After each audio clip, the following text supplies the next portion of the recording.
Hello everyone. आप सब कैसे हैं? मैं उम्मीद करता हूं कि बहुत अच्छे होंगे और अपनी पढ़ाई को बहुत अच्छे से कर रहे होंगे। मैं Akash Kumar Bhadana ICT virtual classroom में आपका बहुत बहुत स्वागत करता हूं मेरे प्यारे बच्चों। जैसा आपको पता है कि हमारी जो है 8th क्लास है और 8th क्लास के अंतर्गत हम लोग पढ़ रहे थे, चैप्टर नंबर 4 को देख रहे थे, जिसमें हम बात कर रहे थे कानूनों की समझ की, कि कानूनों की समझ क्या है और आप इसको कैसे देखते हैं। इस सभी पर हम लोग आपका बात कर रहे थे। तो हमने एक चैप्टर के अंतर्गत जो कानून का परिचय था, हम उससे परिचित हुए कि कानून क्या है, आप कैसे उसको परिचित देखेंगे, ये क्या चीजें हैं। इन सभी चीजों पर हमने अपने इस लेक्चर के अंतर्गत एक एक करके बहुत अच्छे से बात की, उनको जानने का, उनको सीखने का हम लोगों ने प्रयास किया कि आखिर क्या है कानून और कैसे कानून बनते हैं, कैसे लोग कानून को अलोकप्रियता मानते हैं, सरकार की स्थिति क्या है यदि ऐसी कंडीशन होती है। तो इन सब चीजों को हमने इसके अंतर्गत देखा और पढ़ा था। क्लियर है? अब देखिए, कानून जो है आपका आपके सब पर लागू होते हैं। क्लियर है? कानून क्या है? सब पर लागू होते हैं। उसके विषय में भी हमने पढ़ा और हमने 1870 का जो राजद्रोह का एक्ट था उस पर हमने चर्चा की थी। तो आइए एक बार फिर देखते हैं इसको पुनः। हालांकि मैं ये पेज आपको पढ़ा चुका हूं, पर कोई बात नहीं, हम एक बार पुनः पढ़ लेते हैं ताकि जितनी सारी चीजें हैं हम इनको बहुत अच्छे से आपके पढ़ सकें, उनको जो है आपका समझ सके। ध्यान देना है। क्या कह रहे हैं? कानून क्या सब पर लागू होते हैं? अब बताइए, जो कानून है, क्या कानून सब पर लागू होते हैं? कोई ऐसा दायरा है जहां पर कानून लागू नहीं होता है? कोई ऐसा व्यक्ति खास विशेष है जिस पर कानून लागू नहीं होता है? बताइए मेरे प्यारे व्यक्ति। तो नहीं, भारत के संविधान के प्रति सब लोग एक समान हैं। सबको समान आपके नजरिए से हमारा संविधान देखता है और किसी के लिए कोई खास विशेष प्रोविजन नहीं है। क्लियर है? अगर कोई सांसद है, विधायक है, नेता है, राजनेता है, कोई अधिकारी है प्रशासनिक, कोई भी है, या कोई जन सामान्य लोग है, सबको कानून की सजा एक समान है। मान लीजिए आपने किसी के साथ मारपीट हिंसा की, उसमें चाहे विधायक हो, मंत्री, किसी भी पद का व्यक्ति हो, अमीर हो या गरीब हो, सबको एक समान ट्रीटमेंट मिलेगा। हमारी कॉन्स्टिट्यूशन में ये प्रोविजन है। इसलिए हम समता के अधिकार, समान मूलक चीजों पर हम लोग बात करते हैं। आइए देख रहे थे हम सबसे पहले अपने चैप्टर को। यह सीधे कानून के उल्लंघन का मामला है।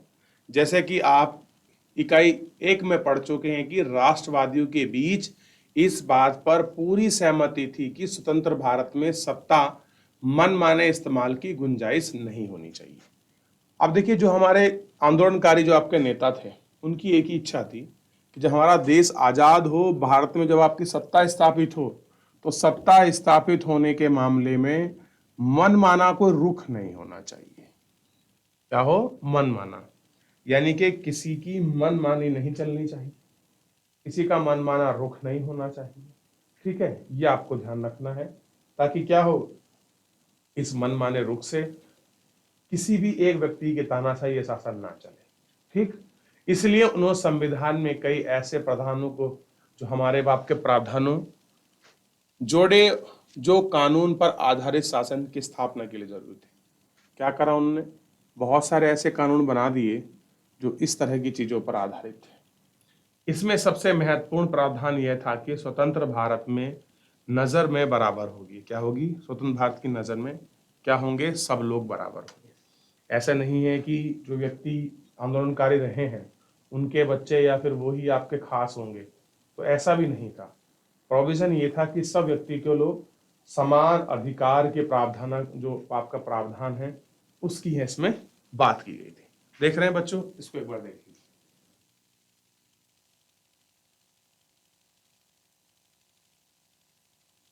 देख लिया ना? आगे देखिए, भारत की ये सारी चीजों को हमने देखा। अब देखिए, सभी लोग कानून का, हमारा कोई कानून धर्म, जाति, लिंग के आधार पर भेदभाव नहीं करता। अब देखिए, जो हमारा कानून है, इसमें जाति, लिंग, जन्म स्थान, भेदभाव, इन इत्यादि के आधार पर कोई भी क्या नहीं है, भेदभाव का आधार नहीं है। कानून के शासन का मतलब है सभी कानून देश के लिए नागरिकों पर समान रूप से लागू होते हैं। कानून से ऊपर कोई व्यक्ति नहीं है, चाहे वह सरकारी अधिकारी हो या कोई धन्ना सेठ, यहां तक कि राष्ट्रपति क्यों ना हो। देखिए, राष्ट्रपति भारत का सर्वोच्च पद है। उसमें कहते हैं यही ही क्यों ना हो, लेकिन इसमें किसी भी व्यक्ति को ऐसी कोई फ्रीडम नहीं दी गई है कि जिससे क्या हो, कोई आपकी परेशानी हो, कोई दिक्कत हो। ठीक है, किसी भी अपराध या कानून के उल्लंघन की एक निश्चित सजा होती है। मान लीजिए किसी ने कोई कानून का उल्लंघन करा है तो एक उसकी निश्चित सजा का जो है आपका प्रावधान रखा गया है। सजा तक पहुंचने की एक प्रक्रिया, तय प्रक्रिया है जिसमें व्यक्ति का अपराध साबित किया जा सकता है।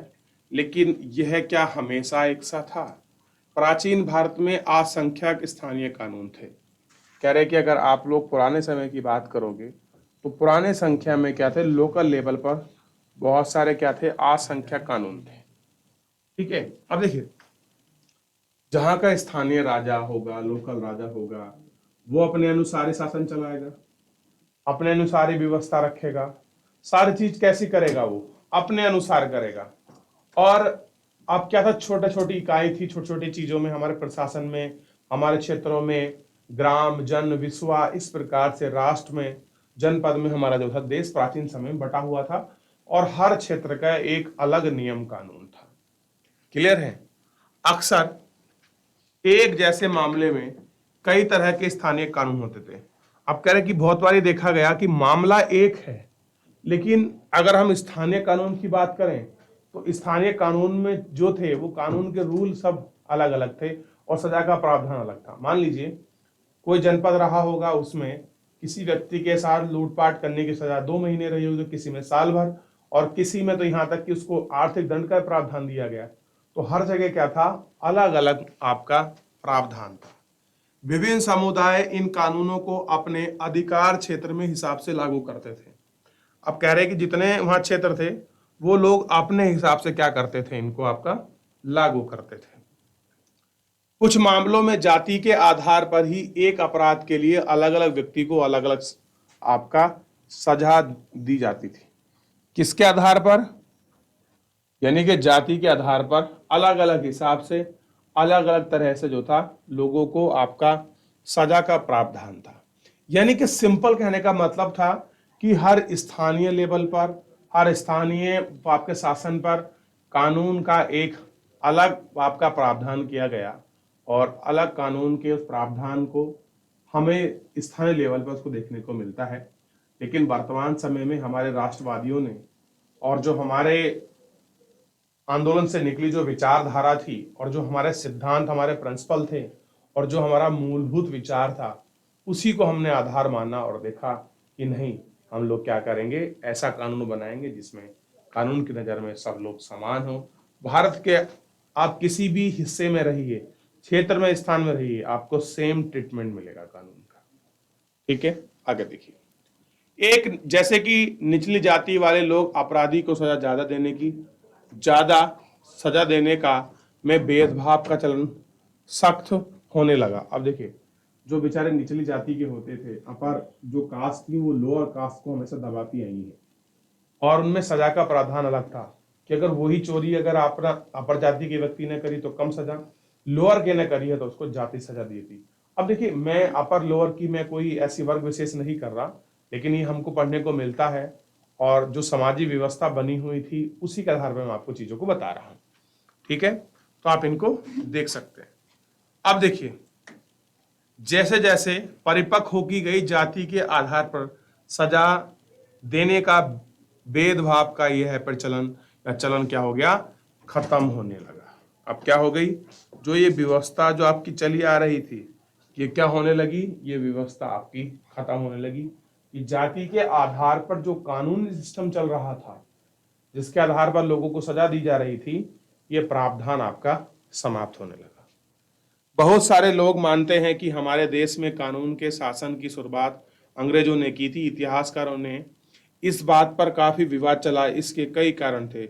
एक कारण तो यह था कि औपनिवेशिक कानून मनमानेपन पर आधारित था। दूसरी वजह यह बताई जाती है कि ब्रिटिश भारत में कानूनी मामले के विकास में भारतीय राष्ट्रवादियों की एक अहम भूमिका रही है।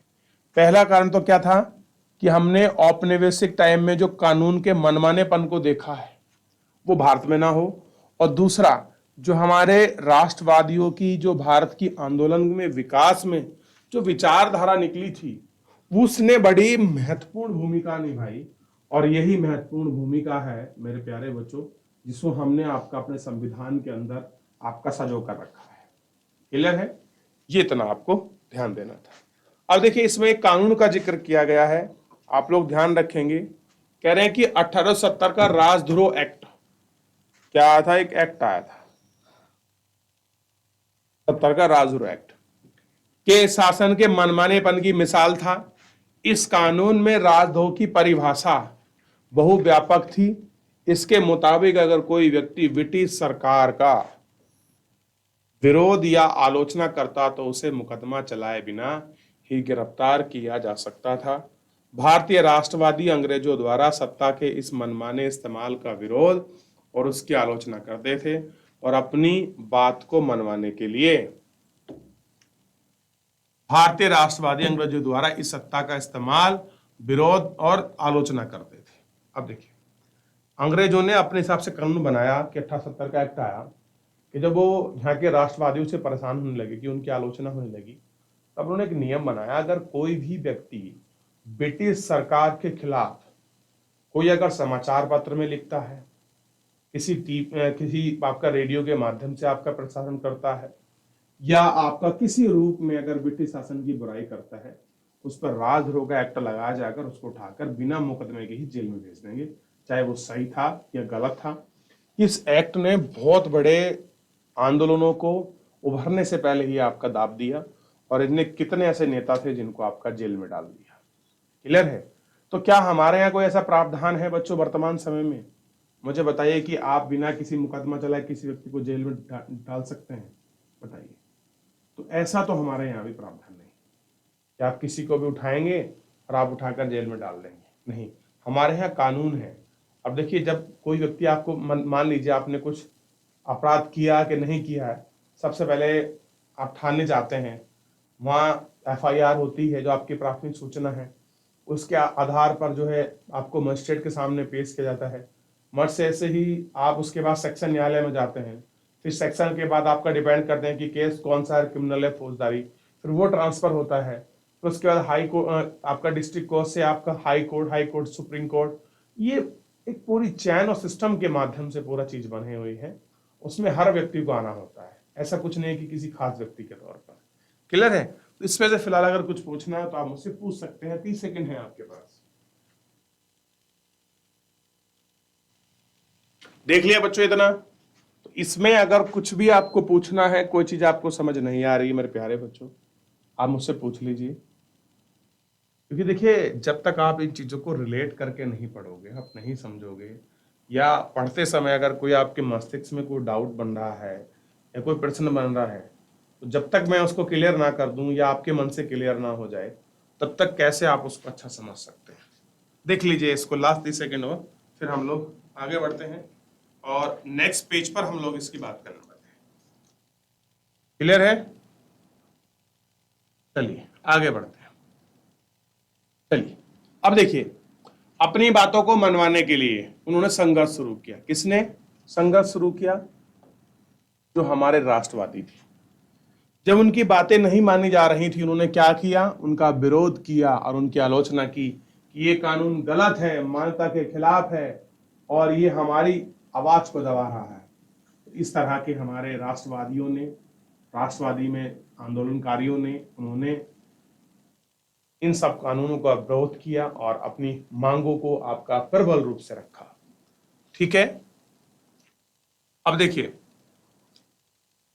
वे कानूनों को उसे अलग ऐसी व्यवस्था के रूप में देखना चाहते थे जो न्याय के विचार पर आधारित हो। हम कैसे देखना चाह रहे थे उस कानून को? कि वो क्या हो? आपका न्याय के आधार पर आधारित हो, कि जस्टिस के साथ चीजों को मिले, इसमें जस्टिस हो। 19वीं सदी के आखिर तक भारत में कानूनी पेशे भी उभरने लगा था। कानूनी पेशे में लगे भारतीय ने मांगों की औपनिवेशिक अदालतों की सम्मान की नजर से देखा। ऐसे भारतीय कानून विशेषज्ञ अपने देश के लोगों के अधिकार के हिफाजत के लिए कानून का इस्तेमाल करने लगे। अब जब कानून बन के आया तो उन्होंने भी पूरे उस कानून को सम्मान दिया और अपने लोगों को प्रोटेक्शन देने के लिए वो लोग भी इस कानून के बीच को मानकर समझाने के लिए उतरे। अब देखिए, जब ब्रिटिश शासन हमारे यहाँ रहा, उपनिवेशिक जब हमने टाइम झेला, तो उस समय भी अगर कुछ गलत होता था तो हमारे वकील जो थे सरकारी केस में आपके इंटरफेयर करते थे और वो वकालत करते थे भारतीय लोगों की। क्लियर है? ऐसा नहीं कि उन्होंने भारतीय लोगों की वकालत नहीं की है बच्चों उन्होंने। क्लियर है? ये आपको ध्यान रखना है। भारतीय न्यायाधीश भी फैसले लेने में पहले से ज्यादा भूमिका निभाने लगे थे। इस प्रकार औपनिवेशिक शासन के दौरान कानून के शासन के विकास क्रम में यहाँ के लोग कई तरह से अपना योगदान देते थे और क्या करते थे कि जो लोग बाग हैं वो विकास के क्रम में अपना जो था योगदान भी देते थे। संविधान को स्वीकृति मिलने के बाद यह दस्तावेज एक आधारशिला बन गया और कह रहे हैं कि जब संविधान को स्वीकृति मिल गई तो ये जो दस्तावेज था क्या बन गया? आधारशिला, यानी कि बेस बन गया। अब जब भी कुछ आपको कानून को देखना हो, उसके बारे में कुछ पढ़ना हो, तो आप क्या कहते हैं कि चलिए हम कानून को देखते हैं, हम संविधान को पढ़ते हैं, उसमें क्या प्रावधान है। जैसे प्रावधान होगा हम क्या करते हैं, उसी प्रावधान के अनुरूप, उसी के अनुसार हम लोग बात करते हैं कि ये व्यक्ति को क्या सजा होगी, कैसे क्या किया है, उसके लिए संविधान में क्या चीज, क्या प्रोविजन है। क्लियर है? आगे देखिए, और कई पुराने कानूनों में संशोधन करते थे। अब देखिए, चलिए आगे देखते हैं थोड़ा सा, जिनके आधार पर हमारे प्रतिनिधि देश के लिए कानून बनाने लगे।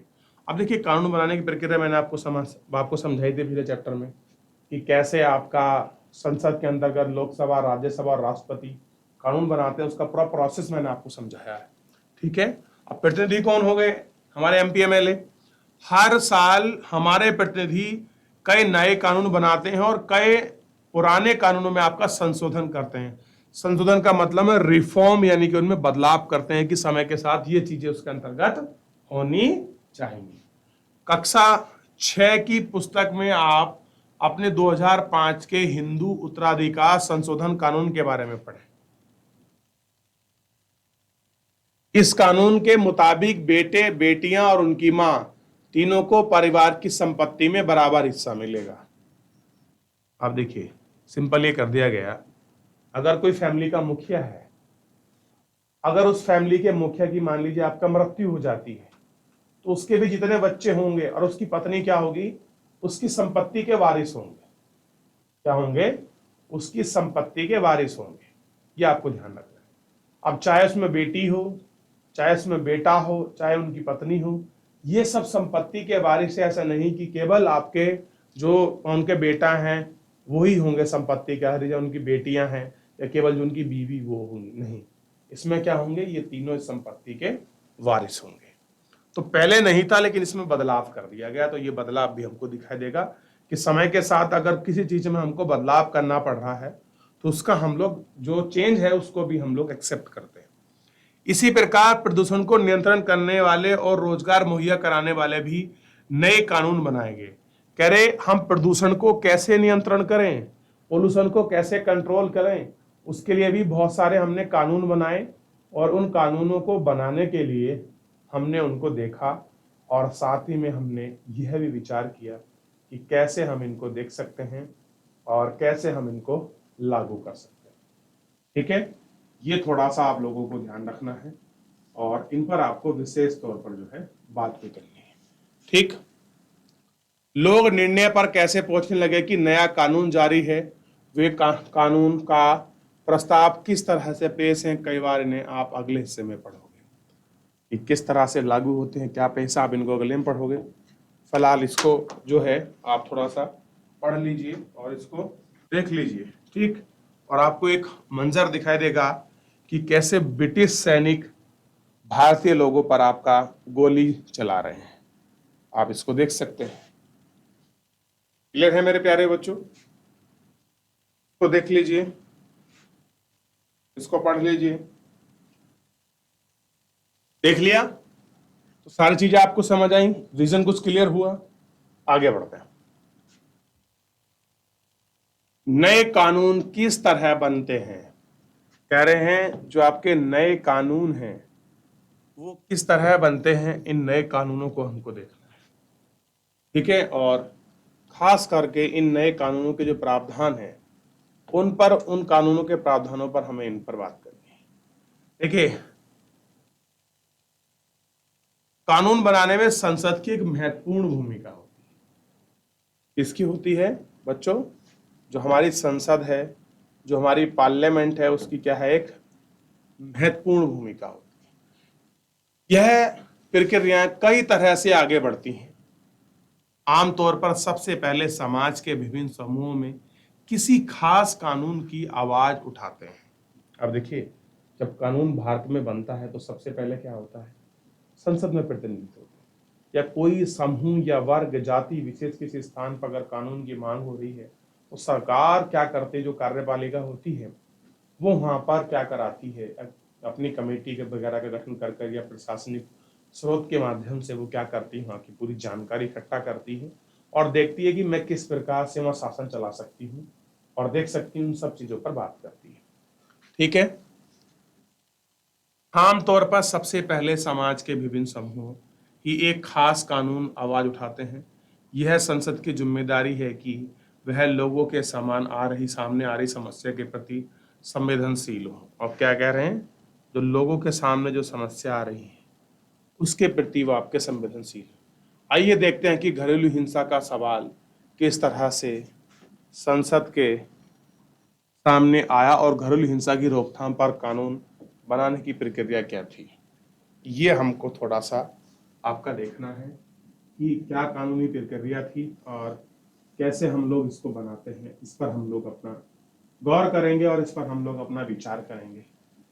तो इन सारी चीज़ों को हम लोगों को आपको देखना है और एक एक करके हम लोगों को इन सब पर आपका बात भी करनी है। क्लियर है? तो अगर आप इतने को सारे को देख लेते हैं, इतने को अच्छे से बात कर लेते हैं, तब भी आपको पता चल जाएगा।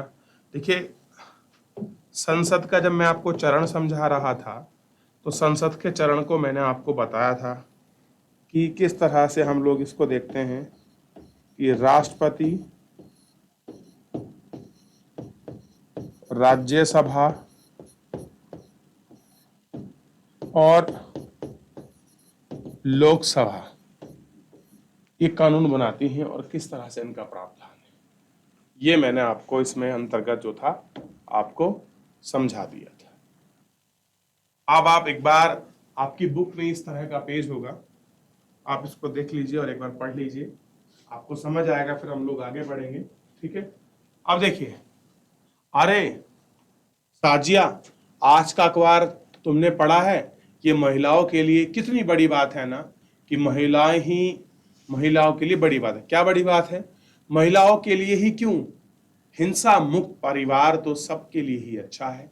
भले ही कुसुम इस कानून के बनने से कितना वक्त लग गया, बल्कि पहले हमें इस कानून की जरूरत साबित करनी पड़ी। कुसुम और सहायता एक महिला संगठन के सदस्य हैं। इस तरह का सफर एक एक कड़ी यादगार होगी। देखिए, सिंपल कह रहे हैं कि पहले भारत में जो था हिंसा के प्रति, घरेलू हिंसा उत्पीड़न जो था, ये कानून नहीं था। कानून बना कि घरों में जो महिलाओं के साथ और बच्चों के साथ जो मारपीट होती है उसको अपराध की श्रेणी में आपका लाया जाए। और आखिरकार भारत सरकार ने उसको कानून की श्रेणी दी और उसको आपके कानून के अंतर्गत लाया। तो वो जिक्र कर रही है कि हमको कितना समय लग गया और हमको प्रूव करना पड़ा कि हम लोगों को क्या होती है, दिक्कत होती है, हम लोग हिंसा का सामना करना पड़ा है। आखिरकार ये हो गया, हमने इसकी एक एक कड़ी यानी कि एक एक स्टेप को हमने बहुत अच्छे से देखा है और हमने बहुत अच्छे से इसको फील भी किया है। आगे देखते हैं।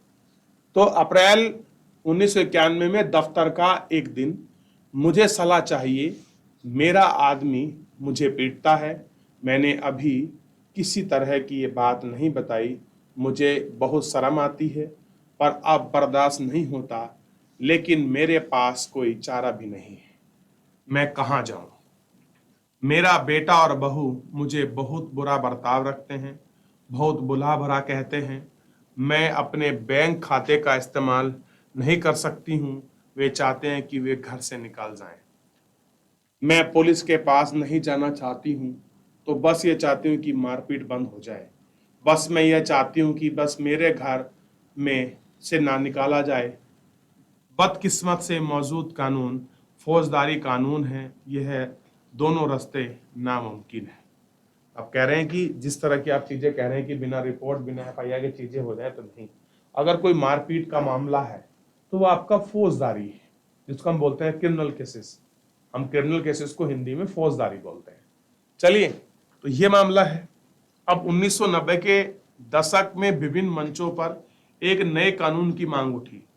हमने कई महिलाओं की आप बीती सुनी है। हमने देखा है कि महिला मारपीट से बचाव चाहती हैं, वे अपने मकान में रहना चाहती हैं। कई बार उन्हें सिर्फ थोड़ी सी ही राहत की करदार होती हैं कि उन्हें मुद्दों से निपटने के लिए एक नया कानून, नागरिक कानून होना चाहिए। ऐसा हो नया नागरिक कानून। 1999 में वकील, कानून और विधायिका और समाज के वैज्ञानिक संगठन लायंस क्वालिटी के राष्ट्रवादी चर्चा के बाद घरेलू हिंसा रोकथाम सुरक्षा विधेयक का मसौदा तैयार किया गया। इस विधेयक का बहुत सारे लोगों ने भी इसको पढ़ा। घरेलू हिंसा की परिभाषा में शारीरिक, आर्थिक, यौन, मौखिक और भावनात्मक दुर्व्यवहार भी शामिल किया गया। साझे घरेलू में रहने वाली किसी भी महिला इस कानून की खास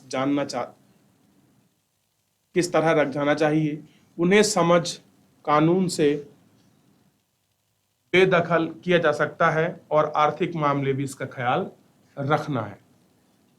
महिला आंदोलन घरेलू हिंसा पर एक नया कानून चाहते हैं।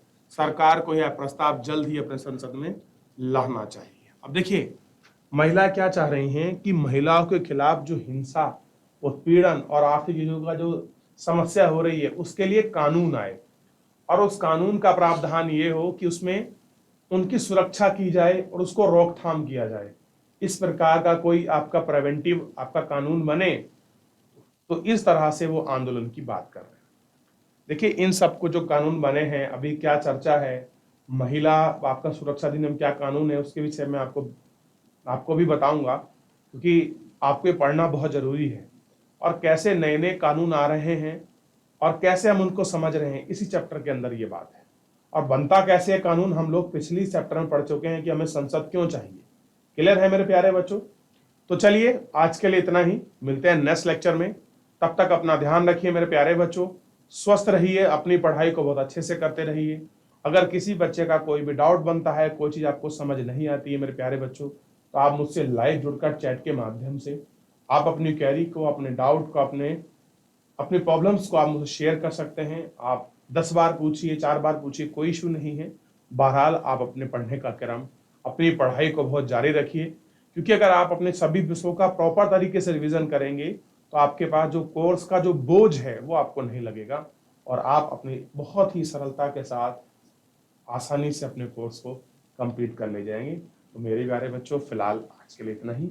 मुझसे जुड़ने के लिए आपका बहुत बहुत